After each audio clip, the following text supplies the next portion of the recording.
Silent invasion. The first signs came from the asteroid belt. Unusual gravitational fluctuations, minor orbital shifts that defied explanation. Most dismissed the data as equipment malfunctions or natural phenomena, not yet understood. But Dr. Ilara Chen knew better. As head astronomer at the International Deep Space Observatory, she had spent 15 years studying the cold mathematics of celestial bodies.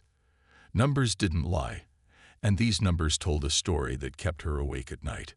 "There's something out there," she told her colleague, Dr. Marcus Reed, as they reviewed the latest telemetry. "These aren't random anomalies. They're systematic, purposeful." Marcus sighed, rubbing his tired eyes. "Ilara, we've been over this. The review board already rejected your hypothesis. They're calling it a new type of solar interference." "Because they're afraid of the alternative," she replied, fingers dancing across her holographic display, pulling up a three-dimensional map of the affected region. "Look at this pattern. It's expanding inward, toward us." The observatory's massive array of sensors had detected something else too. Faint energy signatures that didn't match any known cosmic phenomenon. Her calculations suggested objects in motion, enormous ones, using some form of propulsion that bent local spacetime in ways human science considered theoretically possible but practically unachievable. 3 weeks later, humanity received its answer. On a Tuesday morning in October, every satellite orbiting Earth simultaneously detected the objects emerging from behind the moon. 7 of them, each the size of a small city, geometrically perfect obsidian spheres that reflected no light. They moved in perfect formation, slowing as they approached Earth's orbit. The world held its breath. Global defense systems went on high alert. Fighter jets scrambled. Nuclear arsenals were prepped. News channels broadcast continuous coverage as governments attempted to maintain calm while preparing for the unthinkable. But the expected attack never came. Instead, the spheres positioned themselves in a precise heptagon formation around the planet and remained motionless. 24 hours passed, then 48. The world's militaries remained on high alert, but confusion began to replace fear. On the 3rd day, they made contact. Every digital screen on Earth, phones, computers, televisions, billboards, simultaneously displayed the same message in each local language. "We are the Meridian Collective. We come in peace and mutual progress. We offer friendship and knowledge. We request dialogue." The United Nations hastily convened an emergency session. After heated debate, they agreed to respond. Dr. Chen was among the scientific advisors present when the Secretary General drafted humanity's official reply. "We welcome peaceful contact. How shall we proceed?" The answer came minutes later. A single Meridian vessel would descend to the UN headquarters in Geneva. They requested the presence of global leaders and scientific experts. Captain Gabriel Reeves stood at rigid attention on the UN Plaza, commanding the international security detail assembled for first contact. A decorated veteran of the Pan-Asian conflict, his weathered face betrayed no emotion as the obsidian sphere, now scaled down to the size of a commercial aircraft, descended from the sky. "Steady," he murmured to his team through their secure comms. "No aggressive postures, but stay alert." The sphere hovered 10 meters above the ground.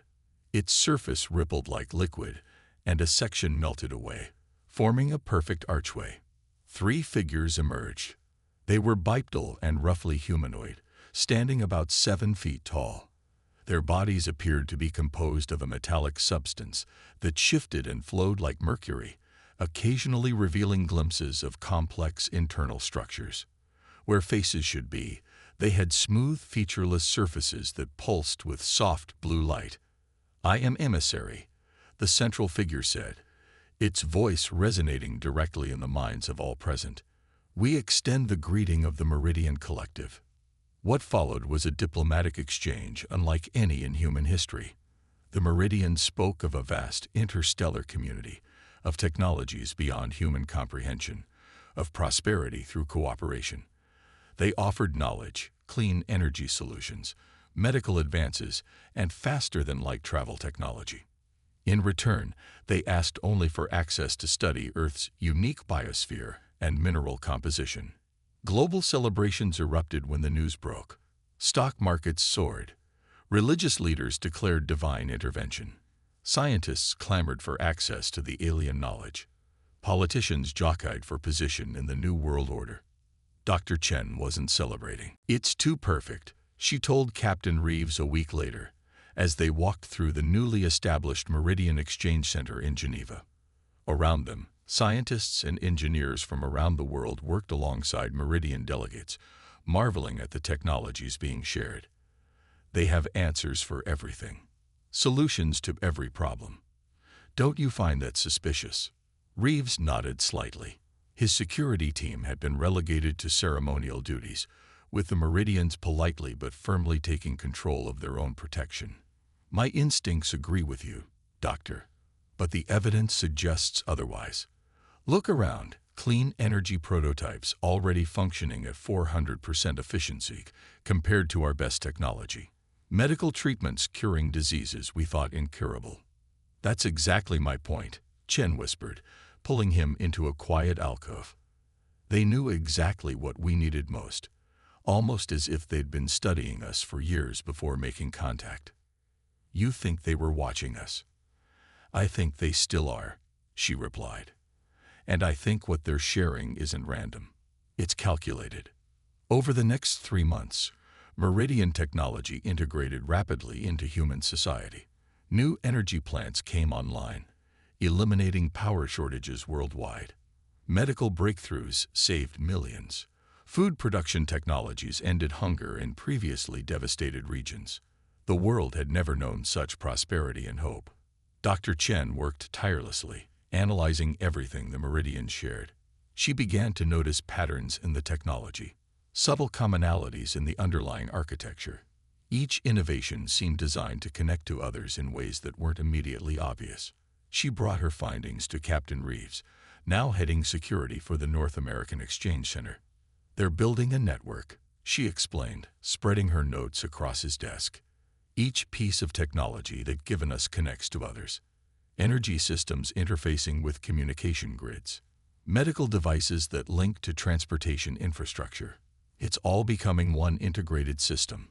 "That could just be efficient design," Reeves countered, though his expression had darkened. "Or it could be creating backdoor access to every vital system on Earth." She pushed forward a tablet displaying her latest discovery. "I found this embedded in the quantum computing architecture they shared last week. It's a dormant protocol that would allow external override of any connected system." Reeves studied the data, his military training immediately recognizing the strategic implications. "This is a Trojan horse." "On a global scale," Chen confirmed, "and nearly 80% of critical infrastructure worldwide has already incorporated their technology." They brought their concerns to the UN Oversight Committee, but were met with skepticism and bureaucratic resistance. The Meridians had delivered on every promise. Global approval ratings for the alien visitors approached 90%. No one wanted to hear warnings about the miracle workers. Until the dormant networks awakened. It happened simultaneously across the globe.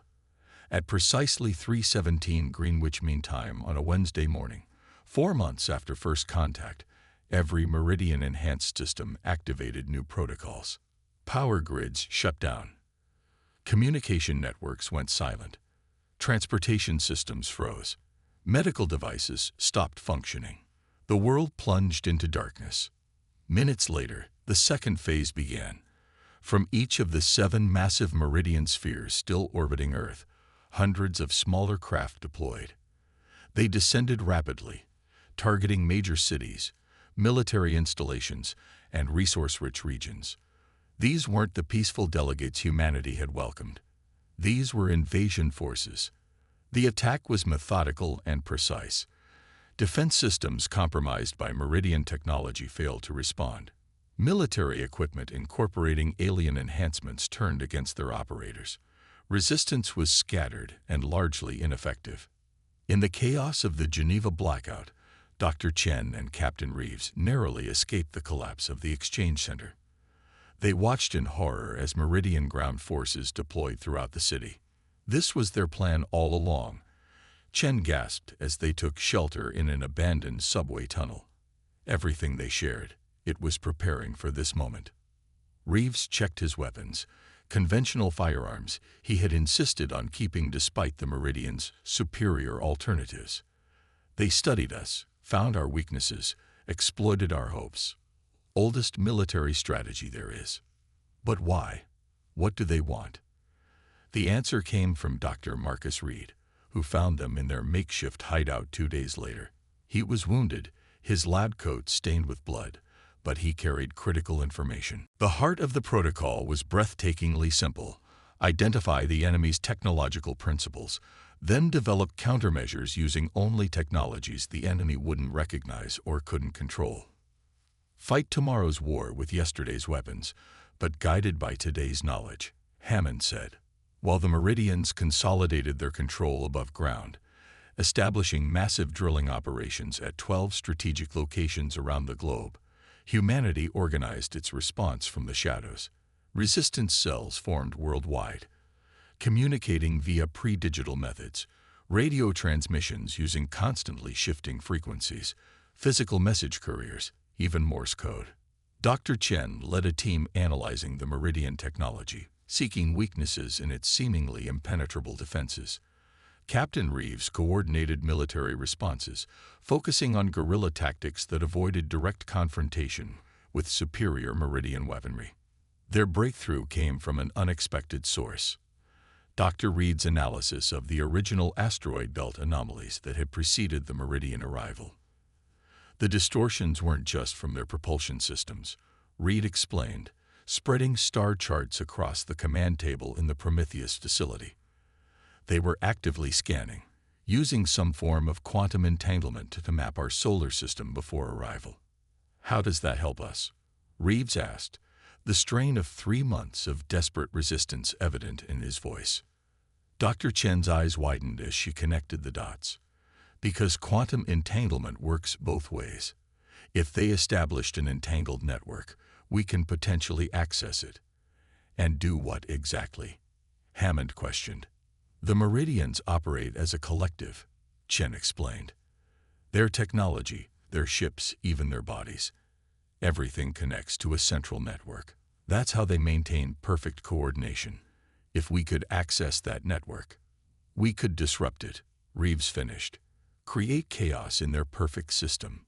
The plan that emerged was audacious, using principles derived from Meridian technology, but implemented through mechanical means the aliens couldn't detect or control. The Prometheus team developed what they called the Mirror Shield, a device that could temporarily tap into the Meridian's quantum network and introduce contradictory commands. Building the device required components that could only be found in Meridian-controlled territories. Resistance cells worldwide coordinated daring raids, each retrieving a single component or piece of critical data. Many paid with their lives, but piece by piece, the Mirror Shield took form. While the technical team worked, humanity's remaining military forces prepared for what they called Operation Awakening. When the Mirror Shield activated, they would have a brief window to strike at the Meridian drilling operations. But conventional weapons had proven ineffective against Meridian defenses. The solution came from an unlikely source: the everyday technology humanity had relied on before the Meridian gifts. Their shields are calibrated against energy weapons and high-velocity projectiles, explained Sanjay Patel, a mechanical engineer who had survived the Mumbai occupation. But what about hydraulic pressure, or chemical reactions, or simple mechanical force? Around the world, resistance cells repurposed abandoned factories, converting them to produce weapons based on industrial equipment. Hydraulic presses became battering rams. Chemical fertilizers became explosives.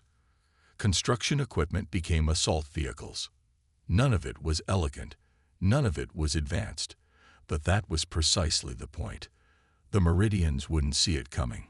87 days after the initial attack, as the Meridian drills began penetrating Earth's upper mantle, humanity launched its counterattack. The mirror shield activated at precisely 3:17 Greenwich Mean Time, exactly 3 months after the Meridian betrayal. For 18 crucial minutes, the alien network experienced something it had never encountered: confusion. Contradictory commands flooded the system. Defensive shields flickered. Communication between units fragmented.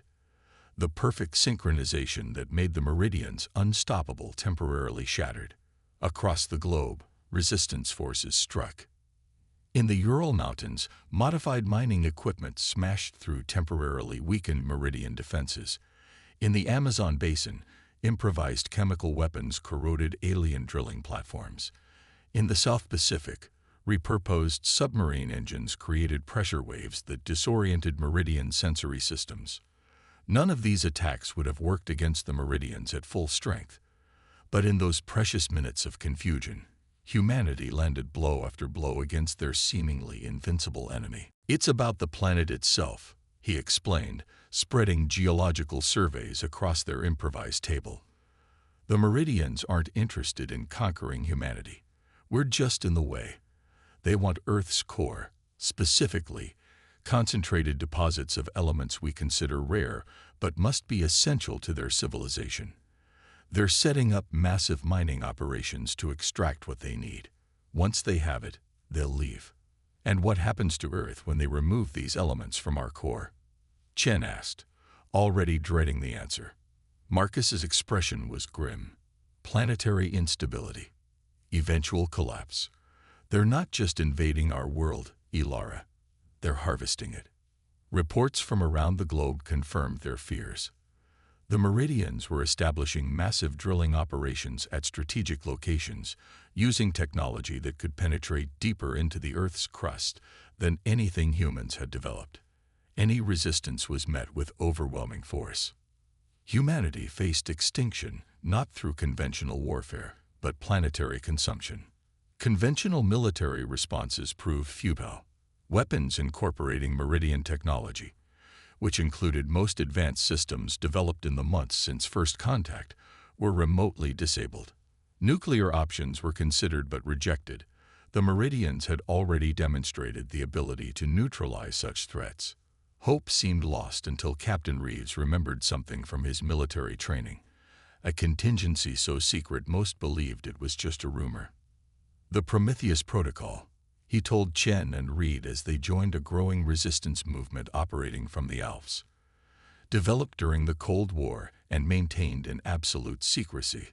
A weapon of last resort, designed to operate completely isolated from all other systems. No digital components, no modern technology that could be compromised." "If it's that old, how could it possibly be effective against the Meridians?" Reed asked. "Because it was designed to counter a threat we couldn't understand," Reeves explained. "It's not one weapon. It's a methodology for adapting to unknown threats. And right now, it's our only hope." As darkness fell over a world increasingly under alien control, the remains of human resistance gathered. Against all odds, they prepared to activate humanity's final defense protocol. The Meridians had struck first with calculated precision, but they had made one critical miscalculation. They had underestimated humanity's will to survive. The Awakening Protocol. Deep beneath the Rocky Mountains, in a facility so classified it existed on no official record, Captain Gabriel Reeves led Dr. Chen and a small team of survivors through a series of manual security protocols. Mechanical locks clicked open, untouched by the digital plague that had compromised modern systems worldwide. "This place was built during the height of the Cold War," Reeves explained as they descended deeper. "Maintained in secret by a rotating staff sworn to absolute secrecy. Even I only learned of its existence through whispered rumors in high command." The lights flickered on, powered by an isolated geothermal system that had functioned without maintenance for decades. Before them stretched a cavernous chamber filled with technology that appeared simultaneously archaic and futuristic. "Welcome to Prometheus," Reeves said, his voice echoing in the vast space. "Humanity's insurance policy against extinction." Dr. Chen moved forward, examining the strange equipment. "This isn't conventional military technology. Because conventional thinking wouldn't save us from an unconventional threat, came a voice from the shadows. An elderly man emerged, his wrinkled face contrasting with eyes sharp with intelligence. "I'm Dr. Arthur Hammond. I've been waiting for you." Hammond had been one of the original architects of the Prometheus Protocol and had secretly maintained the facility for decades after official funding ceased. He had watched the Meridian arrival with growing concern, and when the attack began, he had activated emergency protocols to gather surviving experts. "The Prometheus Protocol isn't a weapon in the traditional sense," Hammond explained as more survivors arrived. Engineers, scientists, military specialists from around the world who had received the coded emergency signal. "It's a framework for asymmetric response to superior technological threats." Dr. Chen and Captain Reeves led the assault on the Geneva facility, the coordination center for the European drilling operations. Their weapon was almost laughably primitive, a converted railway engine, its mass and momentum the only force needed to breach the compound once the shields faltered. "Even gods can bleed," Reeves told his strike team as they charged through the breach. "Today we prove it." Inside, they found the Meridians in disarray. The smooth coordination that made them formidable had dissolved into chaotic individual responses. For the first time, humans faced the aliens on something approaching equal terms. The fighting was brutal and desperate. Meridian technology still far outmatched human weapons, but without their perfect coordination, gaps appeared in their defense. And through those gaps, humanity's desperate ingenuity found purchase. When the mirror shield's effect faded after 18 minutes, many expected the counterattack to collapse. Instead, something unexpected happened. The Meridians, confronted with tactics and technologies outside their extensive modeling, hesitated. That hesitation proved fatal. Though the alien network reestablished itself, the damage had been done. Critical drilling equipment lay in ruins. Meridian command centers had been compromised. And most importantly, the myth of their invincibility had been shattered. The war didn't end that day. The Meridians regrouped, adapted, fought back with terrifying efficiency. But the psychological balance had shifted. Humans fought with renewed hope and savage creativity, constantly changing tactics to prevent the Meridians from establishing predictive models. 3 weeks after Operation Awakening, Dr. Chen made another critical discovery. Analysis of damaged Meridian components revealed their biological nature. The metallic beings weren't wearing armor. It was their physical form, and that form required constant connection to their central network to maintain cohesion. "They're not just a collective in terms of information," she explained to the War Council. "They're physically dependent on their network. Disconnect them long enough, and their bodies begin to lose integrity."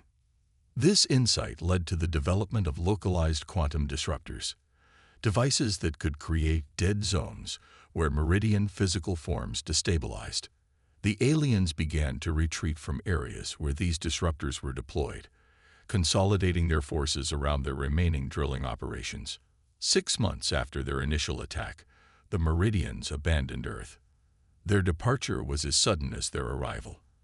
The remaining ships ascended simultaneously, accelerating beyond lunar orbit before vanishing into the darkness of space. They left behind ruined technology, massive excavation sites, and a transformed planet. In the aftermath, as humanity began the long process of rebuilding, Dr. Chen led the scientific effort to understand what had happened. Careful analysis of Meridian communication fragments revealed the truth. Earth had been considered an easy target, a resource-rich world with a technologically primitive species that could be manipulated and then discarded. The Meridians hadn't lost the war because of human military might. They had retreated because Earth had proven too costly to harvest.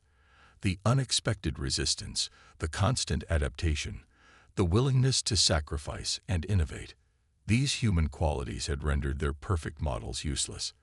For a species that relied on absolute predictability, humanity was the ultimate chaos factor. "They didn't just underestimate our weapons," Captain Reeves said during the first anniversary commemoration of the invasion. "They underestimated our spirit. The world that emerged from the Meridian War was profoundly changed. Nations that had fought as bitter enemies now stood as allies. Technologies developed during the Resistance accelerated human advancement, ironically pushing Earth centuries ahead of where it would have been otherwise. Global defense systems were rebuilt, incorporating lessons learned from both Meridian technology and the Prometheus Protocol. Earth would not be caught unprepared again. Dr. Chen established the Stellar Vigilance Initiative, a global network of observatories dedicated to monitoring space for signs of returning threats. Captain Reeves led the formation of the Earth Defense Force, a unified military organization transcending national boundaries. But perhaps the most significant change was philosophical. Humanity had faced extinction and prevailed not through superior firepower, but through qualities uniquely human: creativity, adaptability, and the stubborn refusal to surrender even when all hope seemed lost. 10 years after the war, at the dedication of the Global Memorial, in what had once been the Geneva Exchange Center, Dr. Ilara Chen addressed representatives from every nation on Earth. The stars are not just filled with wonders, she told the assembled crowd, her voice carrying across the rebuilt plaza. They are filled with dangers. But today we know something the Meridians and any who might follow them do not. Humanity is not defined by its technology, its resources, or its place in the universe. We are defined by our spirit, our capacity to face the unknown, to adapt to the impossible, and to find hope in the darkest hour. She gestured to the memorial's central monument, a simple globe held in human hands, crafted from reclaimed Meridian metal. They came to take our world, she continued. Instead, they awakened us to our potential. The next visitors from the stars, whether they come in peace or war, will not find an isolated planet of divided peoples. They will find Earth, united and vigilant. They will find humanity, awake and ready. As the sun set over the memorial, casting long shadows across the faces of those who had survived humanity's darkest hour, the message was clear. The invasion had nearly destroyed Earth, but in their desperate resistance, humans had discovered something the Meridians could never understand with their perfect models and collective consciousness. Individual will, multiplied across billions, creates a force that cannot be calculated, predicted, or conquered. The Meridians had struck first. Humanity had answered, and in that answer lay not just survival, but transformation.